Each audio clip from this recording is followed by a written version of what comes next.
You smelling his new shoes. You smelling his new car. You smell whatever hand cream he got on his hands and on his fingernails. But have you smelled him? I'm talking about, do you really know him to the point that when you are in front of him, you inhaling as he's exhaling, and you know what his breath smells like. I'm talking about without the damn dentine mints and fresh ice shoes and all that bullshit. Have you really gone past that? Have you looked in his underwear? Do you see any fecal matter or skid marks or tracks in his underwear? Do you know how he cleans himself? Does he have his regular teeth? Does he wear a partial? Does he have caps? Veneers, yeah. When he get up in the morning, what does his breath smell like? What does his ass smell like? How does he use the bathroom? What is his hygiene like? And then you have to know, even if somebody's digging in their ass, itching their asshole a lot, if somebody got an itchy asshole, they got an itchy vagina, it's already a sign they have worms. They have parasites. Somebody always digging in the crack of their ass. Somebody always pulling their pants out their ass. Somebody always getting underwear and shit caught up in their ass. It's always a problem with their ass. We don't pay attention to these little signs that person's chemistry and their scent is off, and they're not smelling themselves properly. Because when somebody is constantly having to itch, somebody has an itch, they always have to scratch, and somebody's always covered up in some type of other aroma that is not normal. Because to me, wearing this stuff every day and being flooded in this stuff every day and all these scents, that is not normal. But we are taught you're not supposed to stink. And everything you smell is supposed to be a perfume. And it can't just be alcohol water. It has to be an expensive perfume because that says something about you. But what I'm saying is it does say something about you. Because whenever I'm around somebody and they have to smell this way all the time, that tells me there are some issues going on with them, and there's a detachment from the deeper knowledge of spiritual sexuality and vagina power.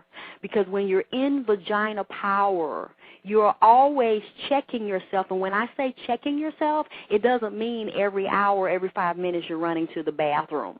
It means that you have created such a level of comfort with who you are, and you have gotten so in tuned with your mind and body and spirit and the rightness of knowing your own scent.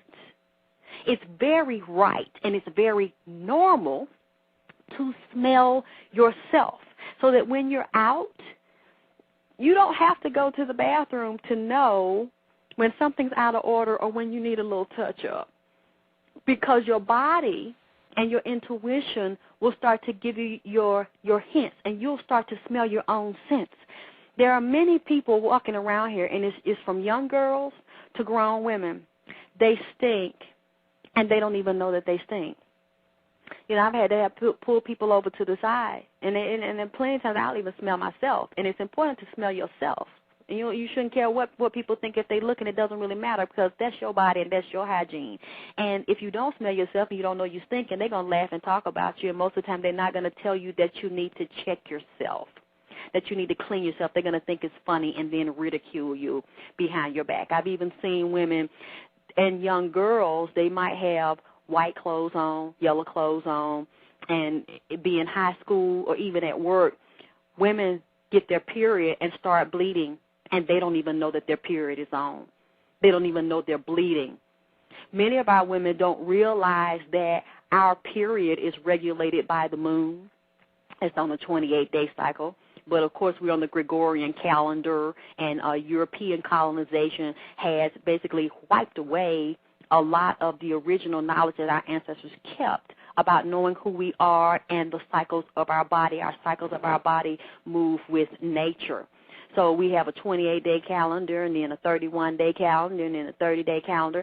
So many of us are so out of tune with the natural vibration and the harmonics of our body and how it's connected to the sun, the moon, and the stars and Mother Earth that when we get a period, a lot of us have not planned for it. We don't know the day it's coming. It's not even regulated. One month it might come on the 5th, the other month it might come on the 9th, because we're so out of balance.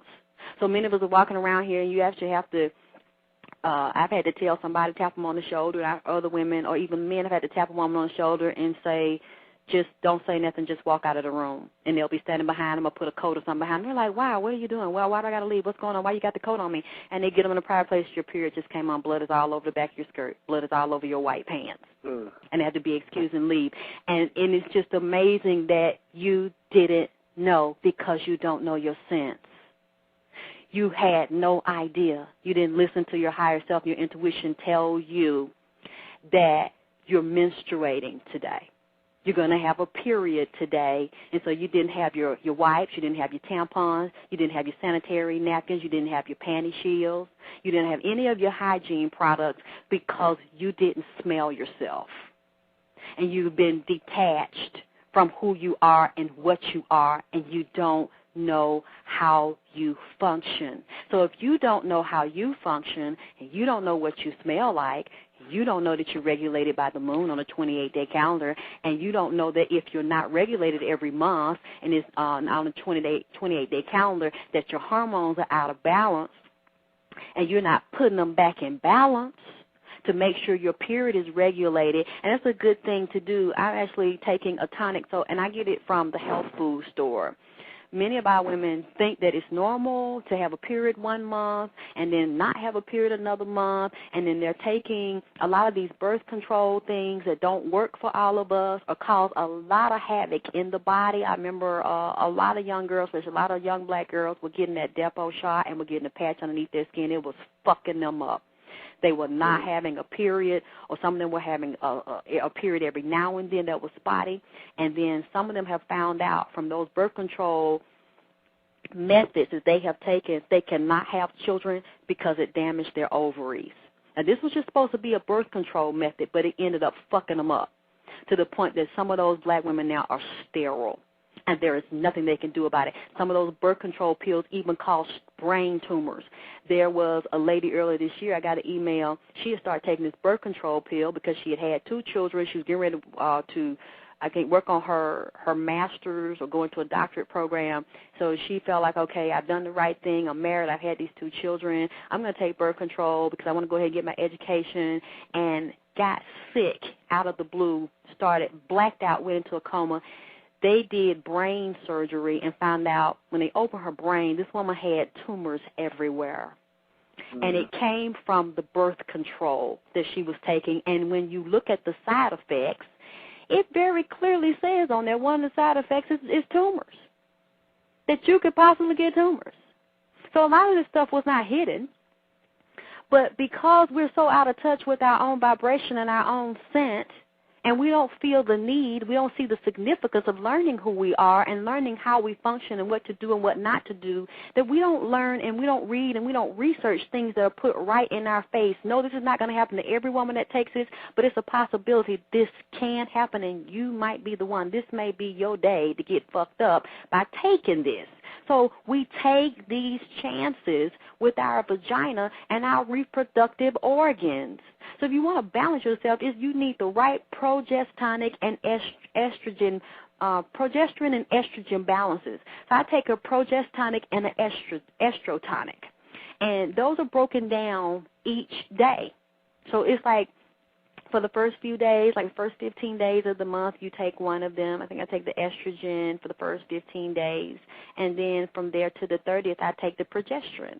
And it makes sure that since your period is regulated by your hypothalamus and your pituitary, your period comes from your brain. So if you have the right hormones in your brain, your period the body will regulate itself to make sure it's flowing on rhythm. And when you get your period, it's so important to start writing down the day when your period comes on, looking at the blood. Many of us don't, I don't want to look at that, that's so nasty, I hate it's gone, it's on, I can't wait till it go off. Look at your period. Look at the blood that flows out of you. It's beautiful. That just shows when you get a period 1 month, okay, that was a baby, it was an egg that wasn't fertilized. And that is the beauty of life that flows through my uterus. My body is so beautifully, wonderfully, and incredibly made. You look at that blood. Is that blood thick? Is it thin? Is it clotty? Is it really choppy looking? Do you have a heavy period? Do you have a light